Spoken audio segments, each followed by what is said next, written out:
Assalamualaikum warahmatullahi wabarakatuh. Selamat siang, salam sejahtera untuk semuanya. Salam swastiastu, namo buddhaya, salam kebajikan, salam presisi.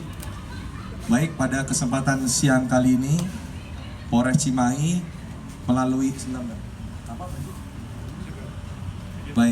Baik, pada kesempatan siang kali ini Polres Cimahi melalui Satreskrim Polres Cimahi bersama dengan dibantu dari jajaran Polsek Padalarang telah mengungkap kejadian pengeroyokan atau penganiayaan, atau yang lebih tepatnya secara bersama-sama melakukan kekerasan terhadap orang ataupun barang yang terjadi pada tanggal 28 atau tepatnya pada Minggu dini hari kemarin di Jalan Pojok di belakang Cimol, yang mana dilakukan oleh kurang lebih 13 orang yang masuk dalam komunitas motor atau geng motor dan kemudian melukai korban inisial Z dengan melukai sebanyak 4 kali luka bacokan, bacok mengenai kepala bagian kiri hingga punggung sebelah kiri menembus ke paru-paru. Saat ini korban masih dalam perawatan dan tentunya berangsur pulih dan dimintai oleh keterangan oleh Satreskrim Polres Cimahi. Adapun tersangka yang diamankan, alhamdulillah Satreskrim Polres Cimahi dalam kurun waktu 2 kali 24 jam berhasil mengamankan seluruhnya atau sejumlah 13 pelaku yang diamankan di 2 kota besar, baik Cimahi, Kota Bandung dan maupun Garut. Dari 13 tersangka yang diamankan, 3 diantaranya dewasa dan 10 anak di bawah umur. Dan terhadap tersangka seluruhnya sudah dimintai keterangan dan menjalani hukuman dalam proses penyidikan terkait dengan pasal sangkaan pasal 170 ayat 2 kedua karena mengakibatkan korban luka berat, yang mana ancamannya adalah pidana penjara paling lama 9 tahun. Bisa dilihat dari beberapa barang bukti yang ada, baik senjata tajam, ada kurang lebih 4 buah senjata tajam, dan ada beberapa atribut yang digunakan oleh para pelaku sebagai identitas daripada geng motornya, dan saat ini sedang dilakukan proses dan belum ada pengembangan karena sudah tersangka semuanya sudah kena, tetapi kami melakukan pengembangan bila mana ada kejadian TKP lain yang serupa baik di Kota Bandung ataupun di Cimahi, Bandung Barat. Demikian. Bang, untuk modus penganiayaan itu dia di random atau Baik. ada masalah? Baik, ini sebelum nanti kami jawab, memang ada baiknya terkait dengan masalah penertiban jam malam. Ya, terkait penertiban jam malam, bahwasanya ini juga adalah himbauan kepada masing-masing keluarga untuk tetap menertibkan terkait dengan jam malam di atas jam 9 yang memang tidak ada kepentingan sesuai dengan 4 syarat yang diperbolehkan, tolong jangan keluar. Sehingga muncullah modus yang dilakukan adalah memang tersangka 3 orang yang dewasa ini mengajak. Jadi tersangka yang 3 orang dewasa ini mengajak yang anak-anak di bawah umur, kurang lebih 10 orang, termasuk tersangka utama yang melakukan pembacokan yang saat ini sudah diamankan. Nanti bisa kita tanya. Dan kemudian pada saat dia diajak nongkrong di Cihanjuang.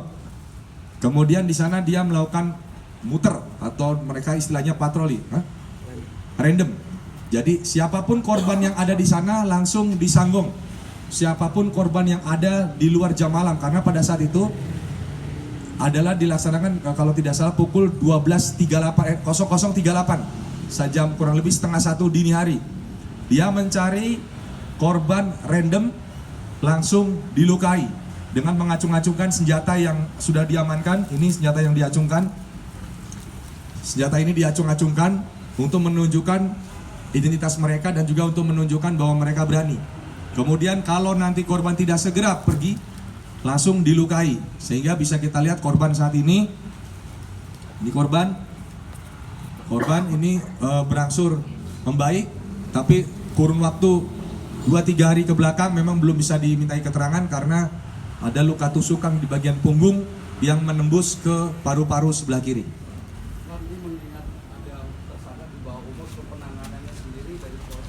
Ya, ya, ya. Kami melakukan undang-undang terkait dengan masalah hukum acara anak.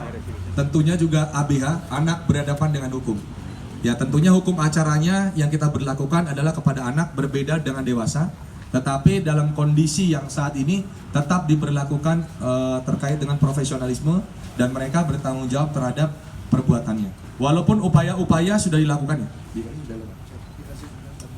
Diversi sudah dilakukan terhadap 10 anak ini yang mana hasilnya adalah gagal sehingga proses penyidikan lebih lanjut tetap dilakukan sehingga terhadap 13 tersangka diproses lanjut pidana penjara seperti itu. Ada residivis kan dari salah satu tersangka. Tidak ada residivis. Oh, statusnya 11 orangnya 9 orang pelajar seluruhnya.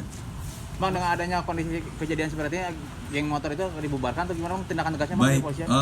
tindakan tegas sebenarnya hari Minggu kemarin, hari Minggu tanggal 6 kami sudah melaksanakan deklarasi di Teknopark, deklarasi di Teknopark terkait dengan meniadakan ruang bagi premanisme dan geng motor. Itu adalah bentuk Cimahi Selatan selaku pioner ke depan dan tentunya akan dilaksanakan oleh seluruh polsek jajaran yang mana meniadakan geng motor dan premanisme di wilayah hukum Polres Cimahi. Komandan, untuk aksi mereka ini tuh ada arahan dari seniornya atau memang saat itu tuh mereka untuk hanya tujuannya menunjukkan Ya, keadaan mereka? yang pasti itu masih kami dalami, tapi melihat dari kronologis awal, ternyata anak di bawah umur itu diajak oleh yang 3 dewasa, tersangka L, R, dan tersangka M. Tersangka L, R, dan tersangka M yang sekarang sudah diamankan, itu adalah yang berstatus dewasa, itu mengajak yang 9 diantaranya untuk ikut nongkrong bersama. Nah, pada saat nongkrong itu akhirnya muncullah inisiatif untuk mencari korban secara random. Mencari korban secara random dengan perlengkapan persenjataan yang sudah dipersiapkan oleh tersangka. Cukup? Kita tanya dulu coba.